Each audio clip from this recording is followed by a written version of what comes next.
Hello बच्चों, तो आज हम करने जा रहे हैं एंटीबॉडीज या फिर कह सकते हैं इम्यूनोग्लोबुलिन। सो देखिए, जो एंटीबॉडीज होता है, इस एंटीबॉडीज में जो एंटी है इसका मतलब होता है अपोज करना। तो आखिर किसका अपोज करना? अपोज करना उन माइक्रोब्स का, उन पैथोजन का जो कि हमारी बॉडी पे अटैक करना चाहते हैं। ठीक है, तो ये जो पैथोजन है ये कोई बैक्टीरिया हो सकता है या कोई वायरस हो सकता है, जो कि ये जो पैथोजन है जो कि हमारी बॉडी में डिजीज को कॉज करना चाहते हैं। तो उसके इन इम्पैक्ट से बचने के लिए जो हमारी बॉडी है वो प्रोड्यूस करती है एंटीबॉडीज को। तो देखिए, ये बी लिम्फोसाइट जो है, जब हमारी बॉडी के अंदर कोई बाहर से जब पैथोजन अटैक करता है, तो पैथोजन कोई बैक्टीरिया या वायरस हो सकता है। तो देखिए, जो ये बैक्टीरिया है इसकी बाहर की जो बॉडी होती है, जो सरफेस है, इस पर एंटीजन प्रेजेंट होते हैं। तो जब ये एंटीजन वाला ऑर्गेनिज्म मैमल्स की बॉडी में एंटर करता है, सो उस कंडीशन में जो हमारी बी लिम्फोसाइट है वो प्रोड्यूस करती हैं आपकी एंटीबॉडीज को। ठीक है, बी लिम्फोसाइट प्रोड्यूस करती हैं आपकी एंटीबॉडीज को। अब ये देखिए, जो ये एंटीबॉडीज हैं ये वो ग्लाइकोप्रोटीन है। ये किसकी बनी होती है? ये ग्लाइकोप्रोटीन की बनी होती है।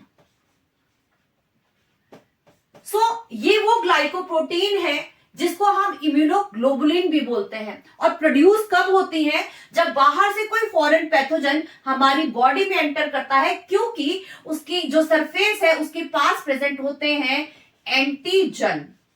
तो एंटीजन की एंट्री पर जो ये हमारी बॉडी है उसमें बी लिम्फोसाइट प्रोड्यूस करती हैं एंटीबॉडीज को, जो कि ग्लाइकोप्रोटीन की बनी होती हैं। ठीक है, ये ग्लाइकोप्रोटीन की बनी होती है जिसको हम इम्यूनोग्लोबुलिन भी बोल सकते हैं। देखिए, जो इम्यूनोग्लोबुलिन है ये 2 टाइप्स के होते हैं। इम्यूनोग्लोबुलिन फर्स्ट है आपका सिक्रेटेड इम्यूनोग्लोबुलिन, और सेकेंड है आपका मेम्ब्रेन बाउंड इम्यूनोग्लोबुलिन। देखिए, जो ये आईजीडी और आईजीएम, ये दोनों के दोनों जो है मेम्ब्रेन बाउंड इम्यूनोग्लोबुलिन है।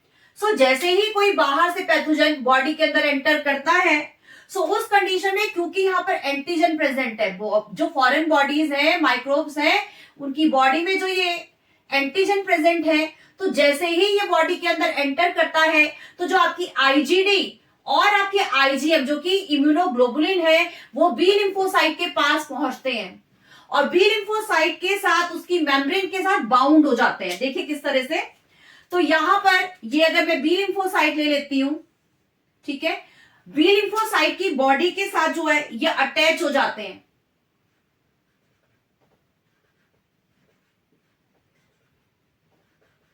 तो ये बी लिम्फोसाइट की बॉडी के साथ अटैच हो जाते हैं और इसको ट्रिगर करते हैं आपकी बी लिम्फोसाइट को कि प्रोड्यूस करो इम्यूनोग्लोबुलिन को। ठीक है, ताकि तुम अपने आप को अपने उसके जो इल इंपैक्ट, जो पैथोजन के इल इंपैक्ट से है, उसको बचा सको। तो देखिए, आईजीडी जो कि बहुत ट्रेस अमाउंट में होता है, ये क्या करता है? ट्रिगर करता है, एक्टिवेट करता है। ठीक है, सोते हुए बी लिम्फोसाइट को जगा देता है। किसके लिए? कि इम्यूनोग्लोबुलिन को और ज्यादा प्रोड्यूस करो, और ज्यादा प्रोडक्शन करो, ताकि अपने आप को जो पैथोजन है इस पैथोजन के इल इंपैक्ट से बचा सको। राइट, इतना समझ में आया? तो अब क्या होगा, जो आपका डब्ल्यूबीसी यानी बी लिम्फोसाइट है, वो और ज्यादा अमाउंट में क्या है, अलग अलग तरह के इम्यूनोग्लोबुलिन को प्रोड्यूस करेगा, ताकि इस एंटीजन के इंपैक्ट से उसको बचा सके। इस कंडीशन में जो है आपका बी लिम्फोसाइट जो है वो क्या करेगा? वो प्रोड्यूस करेगा ज्यादा अमाउंट में इम्यूनोग्लोबुलिन को, अलग अलग तरह के इम्यूनोग्लोबुलिन को, ताकि वो इस एंटीजन के, इस पैथोजन का जो एंटीजन है उसके इल इफेक्ट से इस बॉडी को बचा सके। है ना? ठीक।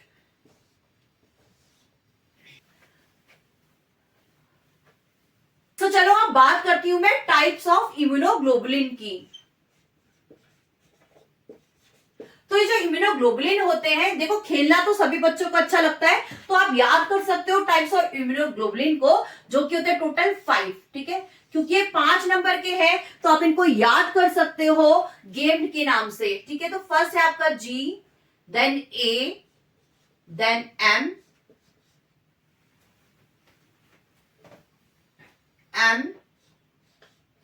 देन E, और इसको रब कर देते हैं, देन D।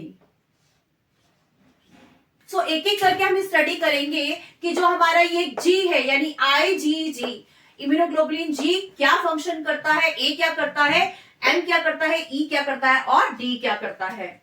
सो इस तरह से यहाँ पर 5 तरह के इम्यूनोग्लोबुलिन है। सो जो इम्यूनोग्लोबुलिन है, इसमें इम्यूनो का मतलब होता है इम्यूनिटी, और ग्लोबुलिन वो प्रोटीन है जिसकी वजह से जो इम्यूनिटी है वो आती है। सो फर्स्ट इम्यूनोग्लोबुलिन है IgG। ये मोस्ट अबंडेंट इम्यूनोग्लोबुलिन है, क्योंकि ये मदर से जो है, मदर ड्यूरिंग प्रेगनेंसी जब मदर से जो है प्लेसेंटा के थ्रू ये पहुंचती है एम्ब्रियोनिक कंडीशन में, फीटस में पहुंचती है।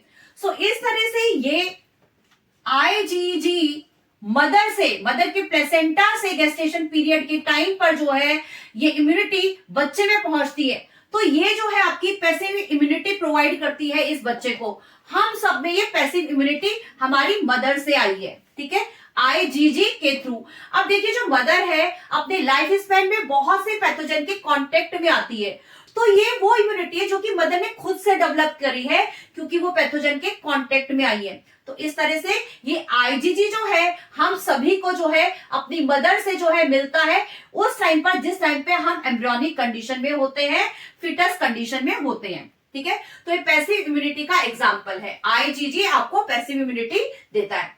सो बात करते हैं सेकेंड इम्यूनोग्लोबुलिन की, जो कि है आपका IgA। तो देखिए जो IgA है ये सेकेंड नंबर की इम्यूनोग्लोबुलिन है। तो ये जो IG है बेसिकली म्यूकोसल सरफेस को प्रोटेक्ट करती है। म्यूकोसल सरफेस मतलब जहां पर से म्यूकस निकलता है, जैसे आपका सलाइवा हो गया, टीयर्स हो गए, क्लोस्ट्रम हो गया, गट हो गया, रेस्पिरेटरी ट्रैक हो गया।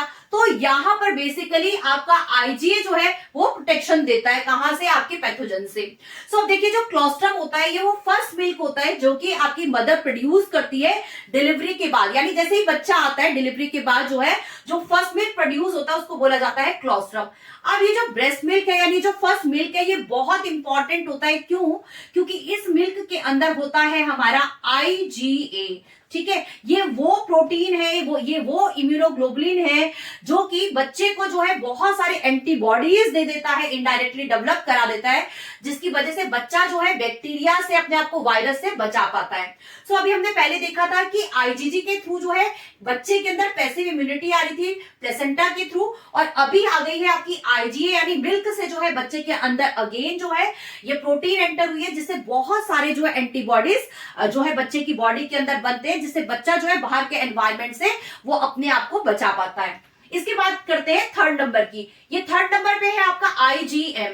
सो ये देखिए जो आपका IgM है ये वो फर्स्ट एंटीबॉडी है जो कि प्रोड्यूस करती है आपकी लिम्फोसाइट। जैसे मैंने आपको लास्ट टाइम भी अभी बताया था कि आपका जो IgD और IgM जो है ना, जैसे ही कोई एंटीजन हमारी बॉडी के अंदर एंटर करता है तो वो फटाफट से कॉन्टेक्ट करते हैं बी लिम्फोसाइट को कि आप जो है जल्दी से कुछ इम्यूनोग्लोबुलिन बनाइए ताकि जो है हम अपने आप को प्रोटेक्ट कर सके इस पैथोजन के इफेक्ट से, ठीक है। तो ये आपका इसका मतलब क्या हुआ, जैसे ही आपकी बॉडी के अंदर यानी ह्यूमन बॉडी के अंदर जैसे ही कोई पैथोजन जो है ये एंटर करेगा तो जो सबसे फर्स्ट नंबर का जो आपकी बॉडी के अंदर एंटीबॉडीज जो डेवलप होंगी, यानी जो सबसे फर्स्ट नंबर का आपका इम्यूनोग्लोबुलिन जो डेवलप होगा वो होगा आपका IgM।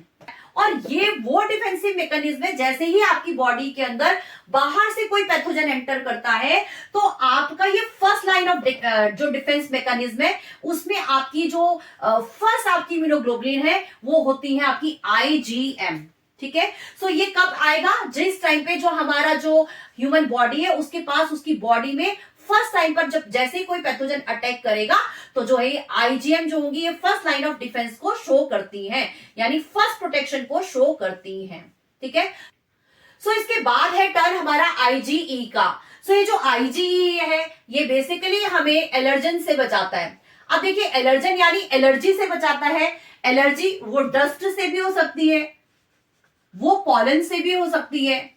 बेसिकली ये एलर्जी है, तो जिसकी वजह से हमें एलर्जी हो रही है, तो ऐसी कंडीशन में IgE जो है ये आपकी जो सेल है, मास्ट सेल जो है, उसके अंदर जो साइटोप्लाज्म है, इस साइटोप्लाज्म को ट्रिगर करता है। जैसे ये IgE आपकी मास्ट सेल के कांटेक्ट में आया और उसके बाद ये जो आपकी मास्ट सेल इसको ट्रिगर करता है, इसको एक्टिवेट करता है, जिसकी वजह से यहां पर जो साइटोप्लाज्म है वो भी एक्टिवेट हो जाएगा। और ये साइटोप्लाज्म क्या है, या तो इन्फ्लामेशन के थ्रू और या फिर क्या है, यहां पे स्वेलिंग हो जाएगी, ठीक है, और या फिर स्नीजिंग, इसके थ्रू क्या है, ये साइटोप्लाज्म जो एक्टिवेट होके अपना शो करेगा, आपकी बॉडी को प्रोटेक्ट करेगा, ठीक है। तो या तो हमें स्नीजिंग होती है, आपने देखा होगा, या फिर वहां पे इन्फ्लामेशन हो जाएगी, और या फिर यहाँ पर स्वेलिंग हो जाएगी। तो इस तरह से जो IgE जो इम्यूनोग्लोबुलिन है वो एलर्जी से हमें प्रोटेक्ट करता है। तो देखिए जो लास्ट इम्यूनोग्लोबुलिन है ये हमारा है IgD। सो ये जो IgD है ये हमारा मेम्ब्रेन बाउंड इम्यूनोग्लोबुलिन है। सो क्योंकि मेम्ब्रेन बाउंड इम्यूनोग्लोबुलिन है जो कि वाई शेप का होता है, तो जैसे ही ये पैथोजन के कांटेक्ट में आता है, पैथोजन को जान जाता है कि पैथोजन है, सो पैथोजन के जैसे ही कांटेक्ट में आता है उसके एंटीजन पे ये अटैक करता है, और उसके बाद ये इसको लेकर जाता है, किस लिए, कहां पर ले जाता है, ये लेकर जाता है हमारे लिम्फोसाइट के पास, ये बी लिम्फोसाइट के पास ले जाता है, ताकि जो हमारी बी लिम्फोसाइट है ये ज्यादा से ज्यादा अमाउंट में,